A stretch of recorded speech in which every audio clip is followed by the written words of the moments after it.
नवी मुंबई में प्रशासकीय देरी का असर देखने को मिल रहा है। पालिका स्कूलों को छात्रों में इस साल भी पहले दिन पुराने यूनिफॉर्म में स्कूल जाना पड़ रहा है। नवी मुंबई महानगर पालिका की ओर से आंगनवाड़ी से लेकर 10वीं तक के 50,574 छात्र के लिए 1,78,070 नए यूनिफॉर्म खरीदे जाने वाले थे, जिसके लिए 9 करोड़ 33 लाख रुपए के खर्च को मंजूरी दी गई थी। लेकिन स्कूल खुलने में सिर्फ 1 महीना बाकी होने के कारण इतने कम समय में यूनिफॉर्म सिलाई और वितरण पूरा करना प्रशासन के सामने एक बड़ी चुनौती खड़ी करता है। इसी वजह से नए यूनिफॉर्म समय पर मिलने को लेकर काफी सवाल खड़े हो चुके हैं। वहीं प्रशासन ने दावा किया है कि अगले शैक्षणिक सत्र में स्कूल शुरू होने से पहले छात्रों को नए यूनिफॉर्म उपलब्ध कराने की कोशिश जारी है।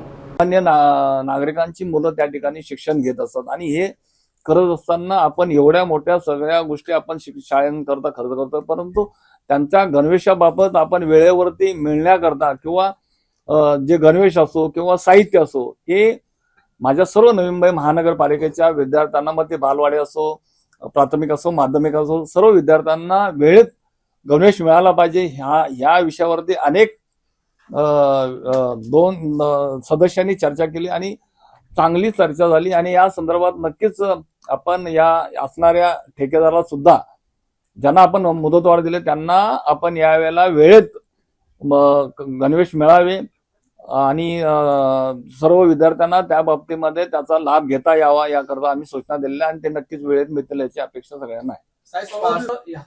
आपण शाळेमधल्या सर्व विद्यार्थ्यांना वेळेत गणवेश मिळाले पाहिजेत हे आम्ही त्या ठेकेदाराला, सर्व संबंधित कॉन्ट्रॅक्टरला सांगितलेलं आहे आणि वेळेत मिळणार अशी त्यांनी खात्री दिलेली आहे। त्यामुळं या आपण येणाऱ्या काही दिवसामध्ये आपल्याला ते बघायला मिळेल।